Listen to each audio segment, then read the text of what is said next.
Al momento de nacer, Deiben recibió una mirada de desprecio de su padre, quien exclamó que algo despreciable había nacido. La desgracia de Deiben fue nacer el mismo día y a la misma hora que Cajin, un niño que nació con un cuerpo bendecido, talento y la bendición del dios de la espada. La madre de Deiben deseaba que su hijo fuera Cajin. Pronto, Deiben descubrió que sus padres estaban decepcionados porque él no tenía un brazo. Su madre susurraba todas las noches y pedía que solo muriera. Sin embargo, Deiben no quería morir, pues cuando estaba en el vientre de su madre, había escuchado a su padre decir que Deiben sería la esperanza de la familia, con la cual superaría a su hermano mayor y al hijo de su hermano. Pero al nacer, a Deiben le faltaba un brazo y carecía de la bendición de algún dios. Era una desgracia que había acabado con las esperanzas de sus padres. Pronto, Cajin comenzó a caminar y recibía toda la atención. La madre de Deiben observaba esto, preguntándose por qué su hijo aún no comenzaba a caminar. Y cuando finalmente lo hizo, su madre se preguntó cuál era el punto de caminar ahora, cuando Cajin ya usaba la espada. Y cuando Deiben lo hizo, su madre, decepcionada, exclamó que Cajin ya había comenzado a usar maná.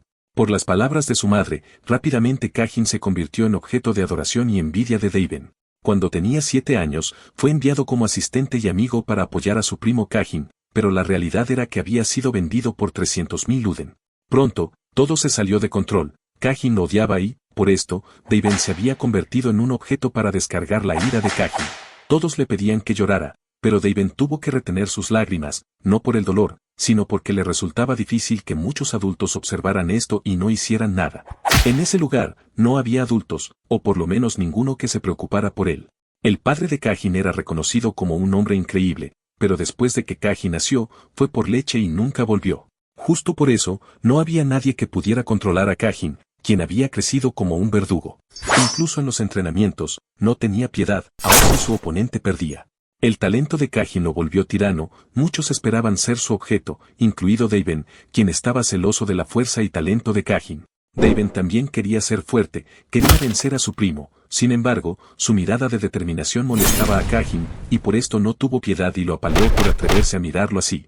Cajin mencionó que si creía que con trabajo duro podía vencerlo, estaba equivocado, pues sin importar lo mucho que se esforzara, no podría seguirle el ritmo. Entre los golpes, Deiben pensaba que quería ganar, sin embargo, su sueño no era alcanzable solo con trabajo, y aunque Cajin se volvió perezoso y cayó en múltiples vicios, aún así, Deiben no podía vencer a Cajin. Él era un genio, y Deiben un idiota trabajador.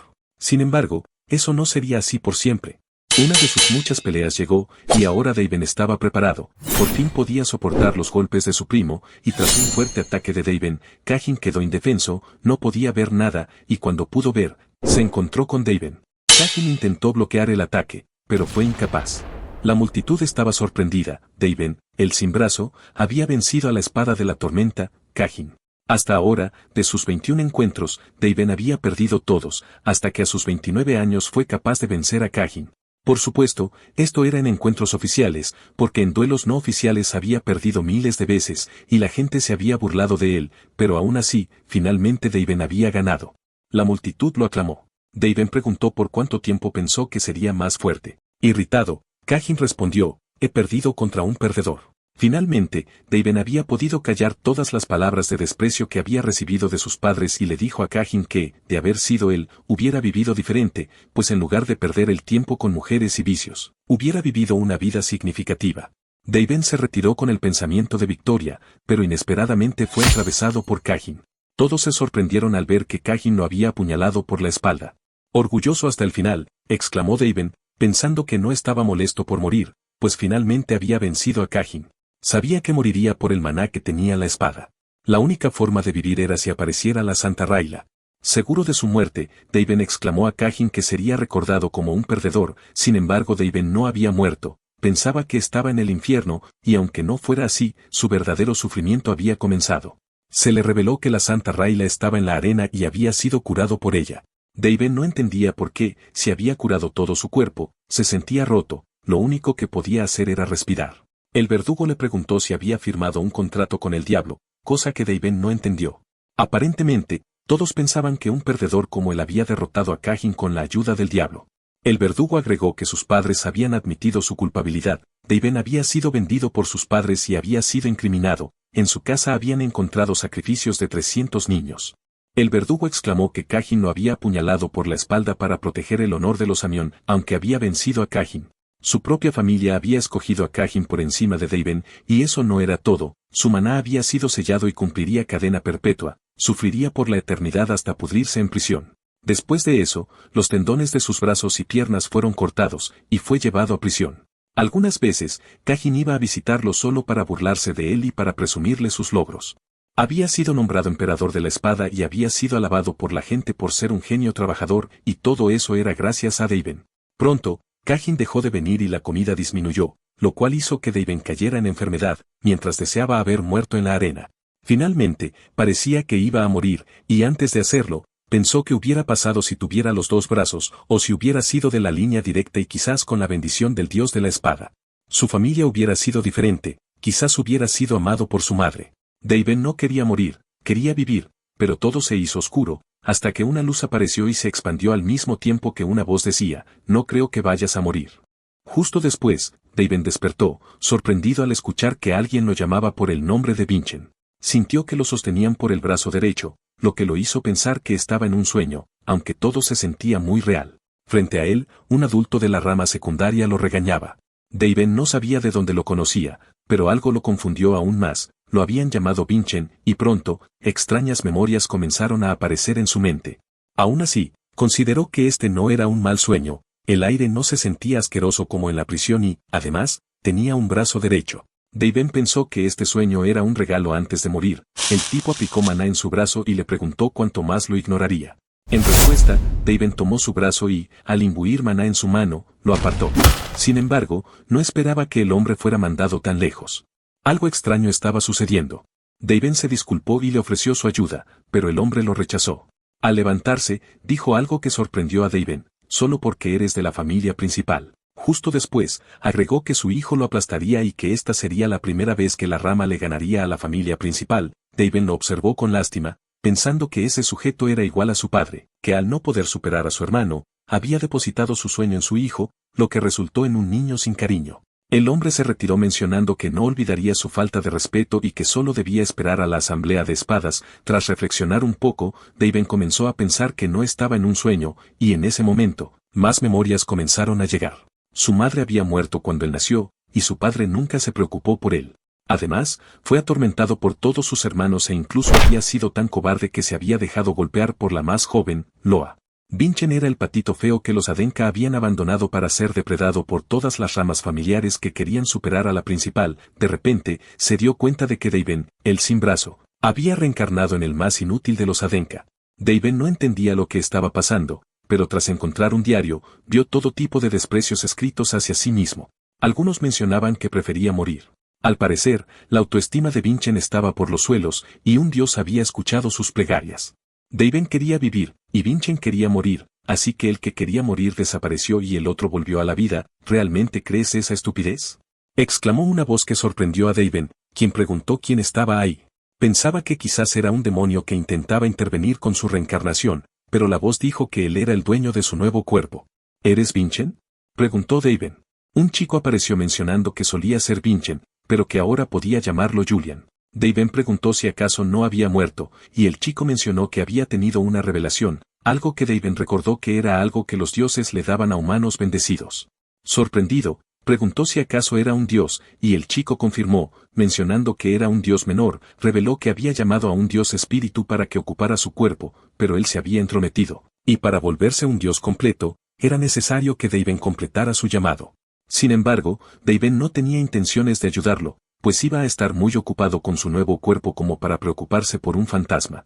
Julian admitió que se había rendido con su vida, pero si no completaba el llamado, su energía espiritual desaparecería, y como resultado, su cuerpo moriría. Daven pensó que le estaba mintiendo, pues ese nuevo cuerpo se veía bastante saludable como para morir pronto. Sin embargo, Julian lo hizo desmayarse y le dijo que era un ingenuo, y que ahora mismo le mostraría sus verdaderas memorias. Daven vio las memorias de nuevo, pero ahora se dio cuenta de algo. La mirada de Vincent, exclamó, no era la de alguien cobarde, sino la de alguien que buscaba venganza. Daven se preguntó cómo era posible que un niño de 13 años tuviera esos pensamientos y cuestionó el tipo de mundo en el que había reencarnado. Julian exclamó que su actuación había sido perfecta y reveló que se había dejado tratar así para pasar desapercibido y poder leer escrituras de nivel apóstol. Preguntó si ahora estaba de acuerdo.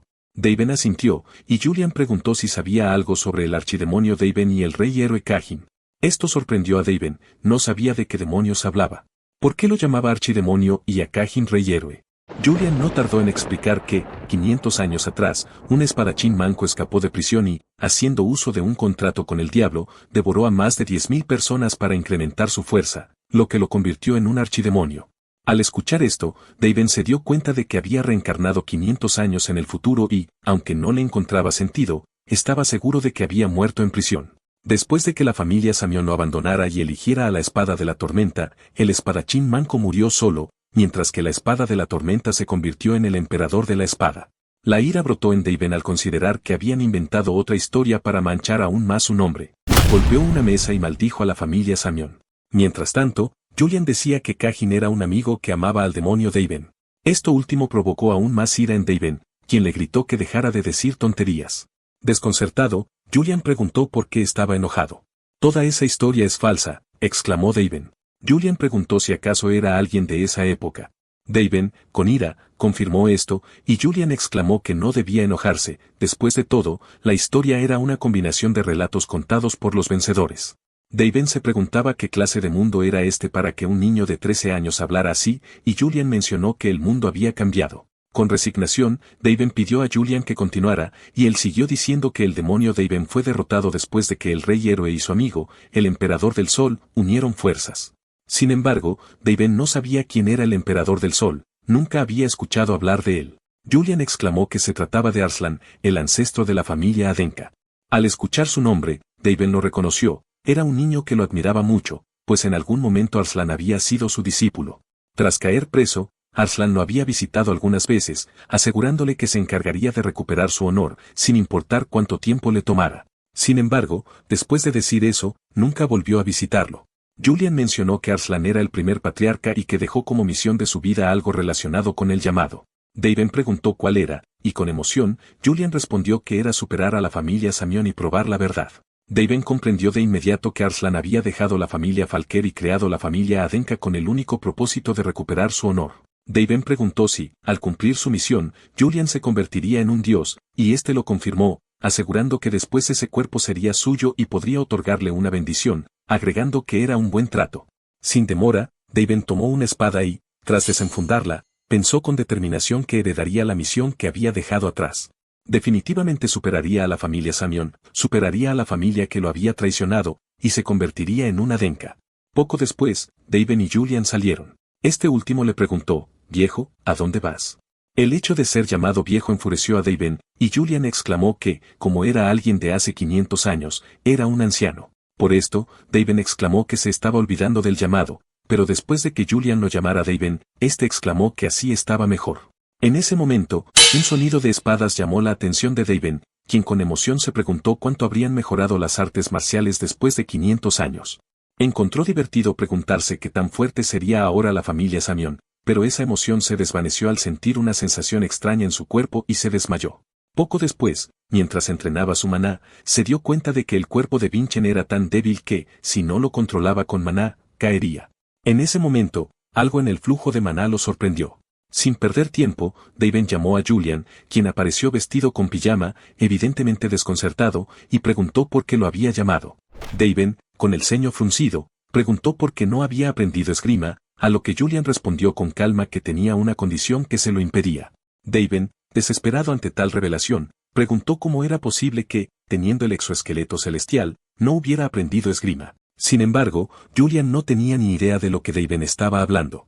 Con un gesto frustrado, Daven intentó explicarle que el exoesqueleto celestial le permitía almacenar maná en sus huesos, lo que claramente sorprendió a Julian. Pero, incapaz de transmitir la magnitud de la importancia de tal habilidad, Daven continuó diciendo que cualquier artista marcial necesitaba maná para aumentar su fuerza más allá de la de un humano común, y que normalmente el maná se almacenaba en el corazón. Sin embargo, con el exoesqueleto celestial, además del corazón, el maná también podía ser almacenado en los huesos, lo que significaba que se podía utilizar maná infinito. Despreocupado, Julian preguntó si acaso él también poseía esa habilidad. Daven, cada vez más irritado, lo miró con incredulidad, sabiendo que no estaba entendiendo la gravedad del asunto. Finalmente, frustrado, gritó que la persona a quien todos llamaban el Rey Héroe también poseía el exoesqueleto celestial. Si quieres ver la próxima parte de este manga, dame tu like, comentario y suscripción. Hasta la próxima, guapos.